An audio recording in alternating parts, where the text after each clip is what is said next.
Wake up at Holiday Inn Express to a can't-miss breakfast that's free with every stay. Count on all the hot, fresh coffee you need and an incredible breakfast buffet that has something for everyone, like eggs, cinnamon rolls, and even hot, fresh pancakes with all the toppings you crave. Next time, do yourself a favor and stay at a Holiday Inn Express with a can't-miss breakfast that's free with every stay. So, when you wake up at Holiday Inn Express, you'll wake up happy. A part of IHG Hotels and Resorts. New on Curiosity Stream. How do you connect a 16th century potato to limitless energy production? Could Napoleon's toothpick have a direct link to a machine that predicts the future? And how can a 1700s conch shell chart a course to humans connecting their brains to the internet? James Burke's visionary series Connections returns for a new generation.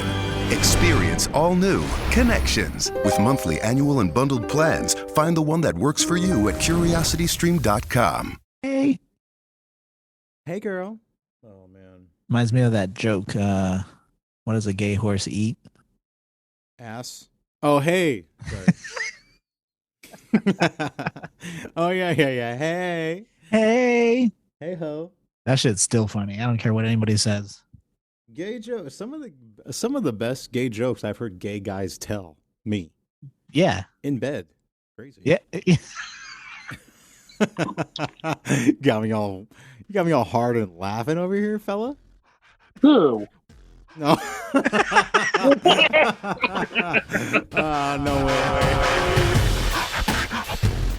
Well, ladies and gentlemen, my name is Marco Flores. You might know me as Mr. Mom's Favorite, or as you know her or as you know me in her cell phone as Jamal. I'm not Jamal. I'm Marco. Surprise. I've seen it. Yeah, I've seen it. Eric knows. That's how me and him met.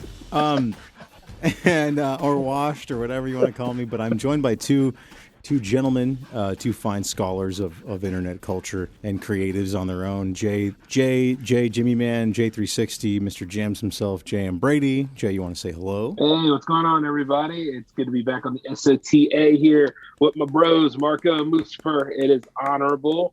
Yeah. I've been looking forward to this episode for quite some time. Yeah. And, of course, you all know me as J-Man. Nice to be here. Now, to his virtual right, we have a man who the ladies also call Muy Chingon, or Mr. Don't Call You Back. You can call him Champango if you want, or as we call him, Champango. Right? Fucking legend. That was great. And Eric, you want to introduce yourself? You want to say hello to the people? Say hi, how you doing? What's up, everybody? It's, what is it? The Mustafa, semi-retired, but you know what I'm saying? Always looking for that comeback. Hey, the Jay-Z of the podcast. Jay-Z. Scene? Yeah.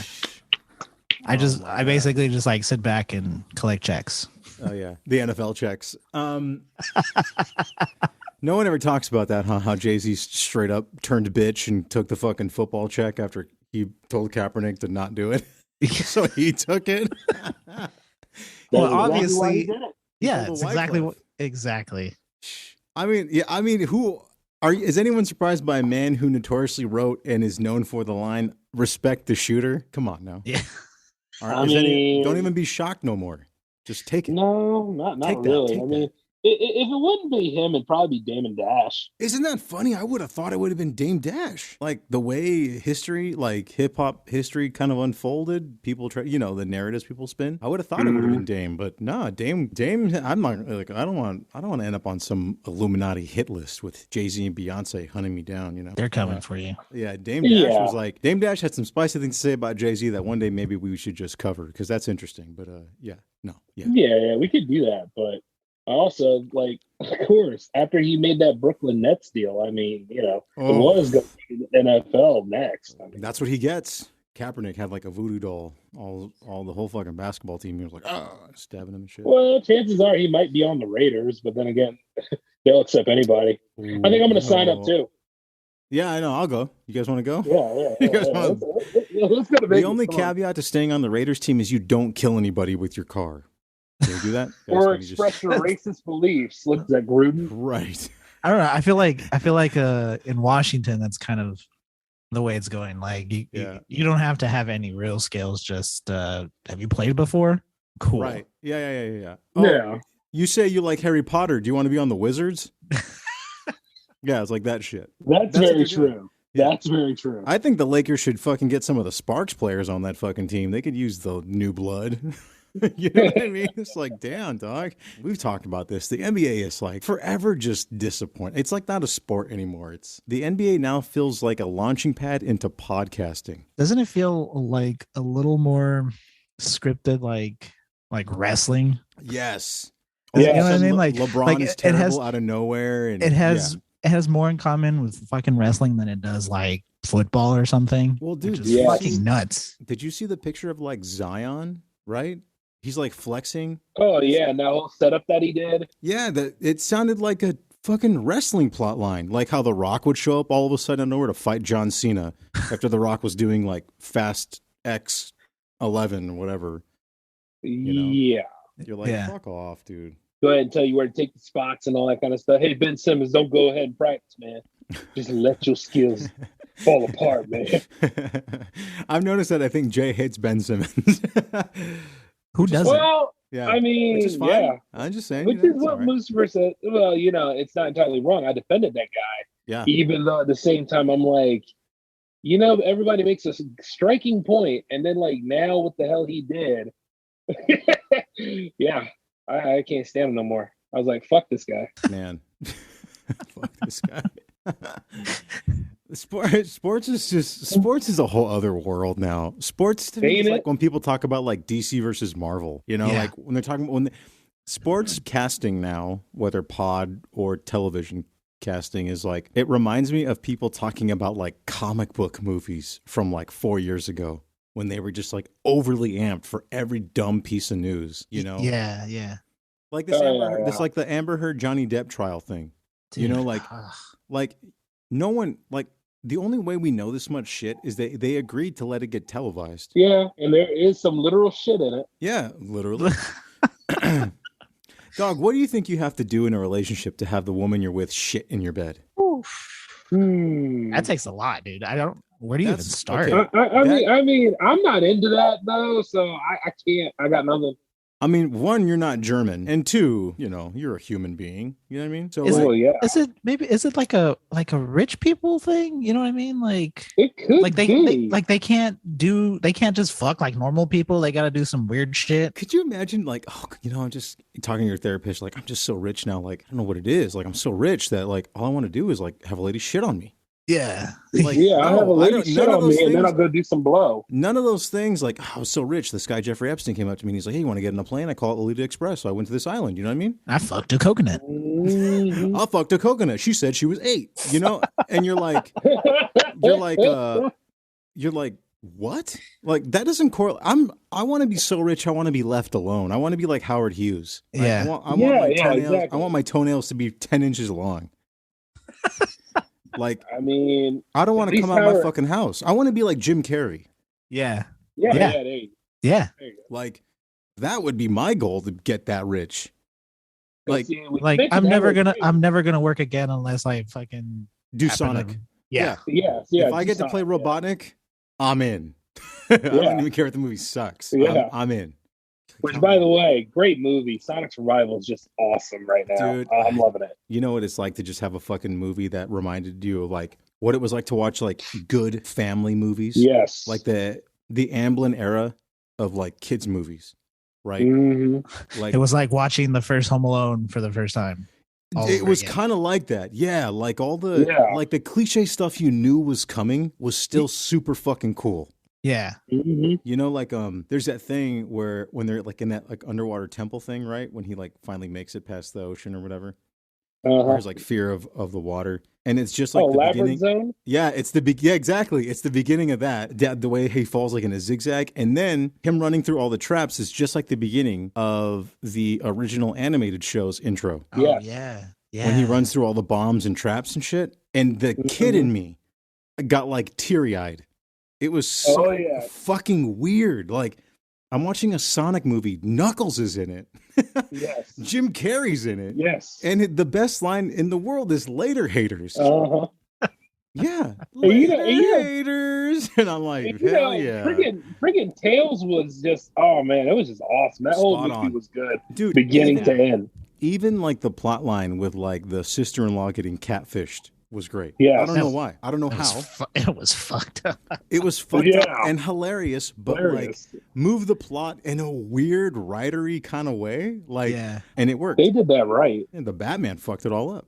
The Batman. Fuck out of here. It got beat. It got beat by Mortal Kombat on HBO Max. Fuck out of here. That's how good, quote unquote, your movie is. Mortal Kombat, Oscar contending Mortal Kombat, right?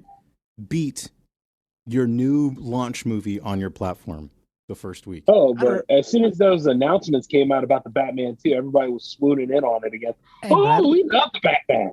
I don't remember anybody saying that Mortal Kombat was like the greatest piece of like cinema ever. Oh, yeah. I mean, streaming data, Yeah, isn't that weird? People would rather watch a shit movie like Mortal Kombat. Yeah. At home? Yeah.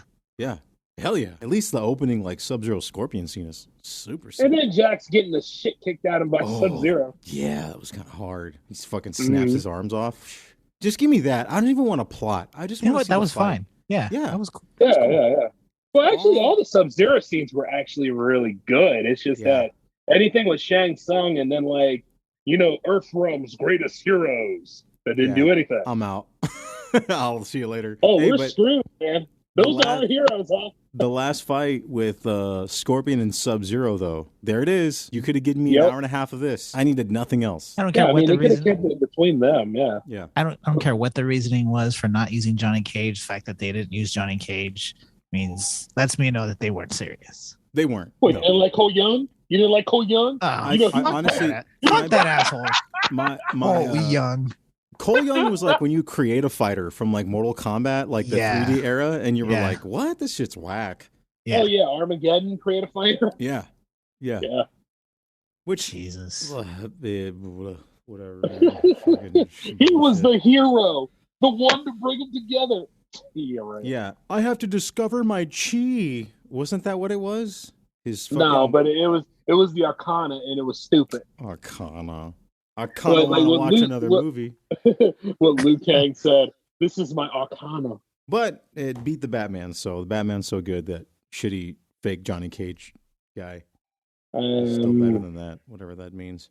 But don't worry, Batman 2's coming. I mean, it can't be worse than Spider-Man, right? Dude, I finally saw No Way... Oh, I told you guys that. I finally saw No Way Home and like, no thank you. Speaking of no thank you, let's get into it, gentlemen. So, something very recently happened, and it's a conversation that we've had before, and I think at one point we warned about it, and it became real. I spent a good amount of my time during 2020 on an old podcast that I had, warning about the dangers of people not being able to take a fucking joke. If you're living under a rock or a whatever the trans term for a rock is, Iran. Dave Chappelle was attacked on stage for doing a little thing they know is comedy in the real world. No one knows what the joke was that set him off because notoriously Dave Chappelle has like an anti-cell phone rule. Thankfully, there is some footage of the moment. We posted it on Twitter. Jay, you sent like the group chat the picture of the dude who looks like they gave him Roblox arms. They beat his ass so fucking hard. Oh man, he's unrecognizable. Yeah. And so I wanted to ask you guys, in today's world, as we've talked about it, what happens to the comedian? Like, what happens to comedy? Because Chris Rock was there and he was Chappelle's opener. Mm-hmm. They said that Chris Rock came out and said, he goes, "Was that Will Smith?" All right. To a big old laugh from the crowd, blah, blah, blah. And there's footage afterwards of the crowd just watching this man who got fucking mangled by a bunch of Chappelle's homies getting wheeled into an ambulance, looking like he just woke up in a different era. Went to Rock Street, bitch. Jay made us aware of the fact that this fool had a song, a track, some music, some song drop the same week. Now, we could talk about it maybe another time, but out of respect for comedians, I think, in like the moment, right? Because this guy supposedly had a knife on him. So technically he tried to stab Dave Chappelle. We'll see how far that goes in court. But is this a case of somebody acting out for what people are reporting as like, because the shows are transphobic? Or is this World of World goes for the clout chase, right? Like we could say Will Smith did what he did for the clout, right? To not look like no punk bitch, okay? But it backfired because now he looks like a punk bitch. Everybody Googled Red Table Talks and then it was over. He's Super Saiyan cucked. Yeah, super Saiyan. It's not his final form. He's gonna get cucked more. Yeah. And a part of me wanted to ask you guys, because I value your opinions on stuff like this greatly. What do you think happens to comedy? We saw this with Dimebag Darrell. Sadly, he was shot by someone who was, quote unquote, a fan on stage. But beginning of the end for live comedy? Or do you guys think that this is a bigger sign of people getting programmed so hard that now they're out in the real world and they don't know how to act? Like, they don't know how to take the joke. Yeah. So what do you guys think happens to comedy at this point, and comedians to that extent? I mean, it's definitely under attack. I mean, it's been under attack. Comedy has been under attack for a while now. Yeah. I don't know, man. I know it's gonna take some hits, like literal hits. Let's be real. Comedians are fucking probably the bravest people you're ever gonna fucking meet, because they're not gonna let shit like this stop them from doing what they gotta do. Yeah. I mean, like, there are some comedy clubs, right, that, like I mentioned this before, they have like the gates up and all that kind of stuff to actually protect them. Yeah. But not in the area like the Hollywood Bowl and all that kind of stuff. And that's somebody's moment when you know that they've reached greatness. When you go to venues like that, if you're a comic just starting out, you know, you're going to deal with the rowdy bunch. You're going to deal with some of the people out there who really are going to test to see if you're actually funny or not. Yeah. And then when you get to other levels and stuff like that, and huge metropolitan areas, and people are just now coming back out, they don't know how to act. But if you say something that goes against their narrative and stuff, they feel as though that's their time to challenge you. And, 15 seconds of fame, right? Yeah. So that's where this guy was going after him like this. And it doesn't help that Will Smith did that slap, because now everybody else thinks, I can do this now. Yeah. So it is a triggering, effect. So it's more or less the second thing you're talking about, and what Musfer was saying, that comedy's been under attack anyway. You see it all over the place. You see it on Twitter. You see it on like any sort of thing that has like social media outlet, or anything dealing with like how you can reach an audience. You're always going to have hecklers, and you're always going to have people that go against the grade like this. Like WWE wrestlers go through this a lot, where people jump over the gate to be right there where the wrestlers are and stuff. Right. Yeah. So this is just one of those consequences of performing live. It's crazy, because you have this ticket to this venue. It's not cheap. Yeah. And then you know exactly what you're getting when you go to a Chappelle show. Right. There's no surprise there about how he leans. The funny thing is you're close enough to where you can get right next to the stage. That to me was the most shocking, seeing like how fucking close he got to Chappelle. And we talked about this with the Will Smith thing. It's like, where the fuck is the security at? Like, if you're at a show, if you're at Ozfest and I try to jump the barrier, my fucking snot box is getting rocked by 7 foot, 400-pound bodyguards. Easily. Like, and that's the thing too, is maybe at those shows, the respect is also given, because you have to survive the mosh pit just to fucking get there. Yeah. Yeah. And by that point, you're tired. Like, you're not going to jump a fence. The scary part is the chase for clout, you could kind of say, has its modern roots, especially like this, in like the run of Tekashi 6ix9ine. You go to these venues, you find somebody more famous than you, and you provoke them. In that case, it's gang members. And he's stoking the flames with very specific people. And we saw how his life unfolded, to where the person that'll do you in is your homeboy. The irony is, like, these people are willing to kill their heroes for clout, which is like John Lennon level crazy, right? Because wasn't that the same thing? Did, yeah. Right. And that to me just blows my mind. Like, I see that and it just like saddened me, because it's like, this is where we're at, because jokes, comedy, the thing you develop, the sense of humor you develop out of like sometimes points of trauma, sometimes it's your answer to anxiety, right? And some of these men and women up there have manifested it to a point where it's a skill to be a speaking point for people who are still too anxious to get up there, that are probably just as funny and have been through the same shit, have the same point of view as a release valve for society, and that person is getting attacked. What would have happened if Dave Chappelle got stabbed and died for what? And ironically enough, by another minority. So then now we have to have that conversation about, I thought we were always told about white rage for the last fucking 4 years. Yeah, but the thing is, when it's black on black, man, or Latino on Latino, white people get comfortable with that. Yeah. That's the And scary that's part. the sad thing. Because they're like this, everything's back to normal. We can do whatever the hell we want to do. That's the status quo right Stuff there. like that. Yeah. The status quo is we're doing it to each other. Unfortunately, like, I'm not a kind of person that stands for that kind of shit. No. You know what I mean? Stuff can get a lot more messier as we go about that. Yeah. I am not a fan of that kind of stuff. And once again, like I said, people are going to feel bold enough to go ahead and try to attack comedians, which, by the way, comedy is the medicine we need. I mean, with all this crazy stuff going on here, yeah, I want to go to a comedy club and I want to see the comic have a good time. And if you are going to run up there, chances are I'm going to stick my foot out and trip your ass because I'm not going to have it. That's crazy, right? You know what I mean? Because it's like, they need a little help too. I mean, what their focus is the show. The security's supposed to be focusing on the safety. And half the damn time, we should check each other on that kind of stuff. You know what I mean? Like, people in general on that kind of stuff. You're right, because we talk about this whole, like, for the irony of it being mental health awareness month, and people are losing their fucking gourds out there in the world already. It's so crazy. The vaccine didn't work, but comedy does. I mean, it's just like, I don't know. It's just shocking, man. Bands had to fear this a long time. I think especially after the John Lennon thing, you know. I mean, post Beatles with fans rushing film studios and concerts, people passing out, you know. Or like going to conventions and all that kind of stuff. Like, I mean, I like to see us all at a convention and stuff. And what's going to happen when somebody hears our off-colored material? Man, no, we will kick the living shit out of them. But since we're minorities, everything's off-colored. You know what I'm saying? Hey.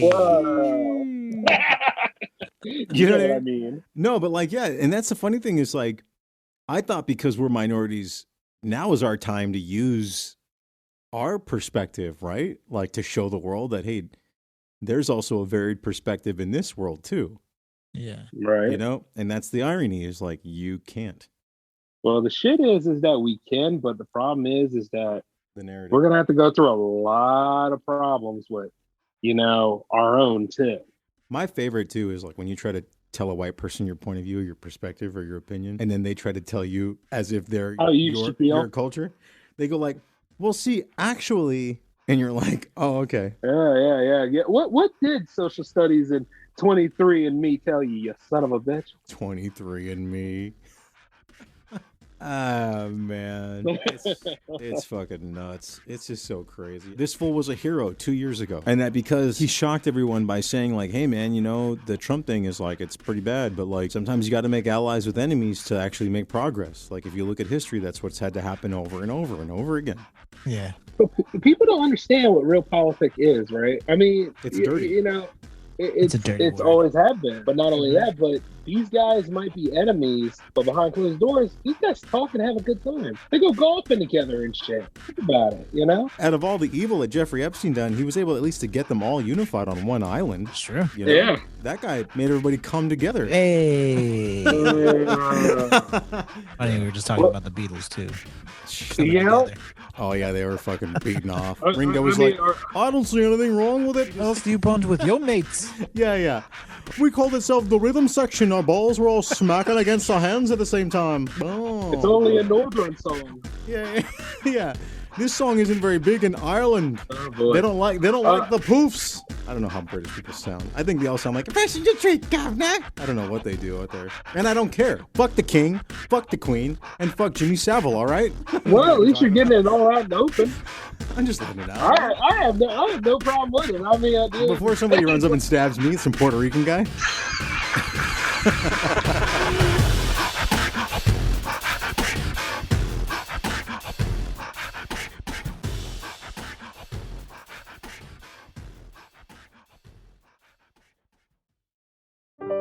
It's a holiday story. It's a family story. It's a story of thousands of twinkling lights and countless memories. A story of crackling fireplaces and candlelight Christmas evenings, where the sounds of sleigh bells and carols echo all around. It's a story of peace and togetherness, of glittering ornaments, fragrant wreaths, and wide-eyed wonder. It's the enchanting story of a beloved tradition at America's largest home, with 250 magnificently decorated rooms each with its own stories to tell.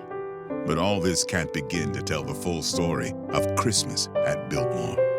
Come walk in the footsteps of the Vanderbilt family and immerse yourself in a winter wonderland of endless holiday delights. Because as wondrous as the story of Christmas at Biltmore may be, it can never be complete without you. Plan your stay at Biltmore.com. With the Lucky Land Slots, you can get lucky just about anywhere. This is your captain speaking. We've got clear runway and the weather's fine, but we're just going to circle up here a while and get lucky. No, nothing like that. It's just these cash prizes add up quick. So I suggest you sit back, keep your tray table upright, and start getting lucky.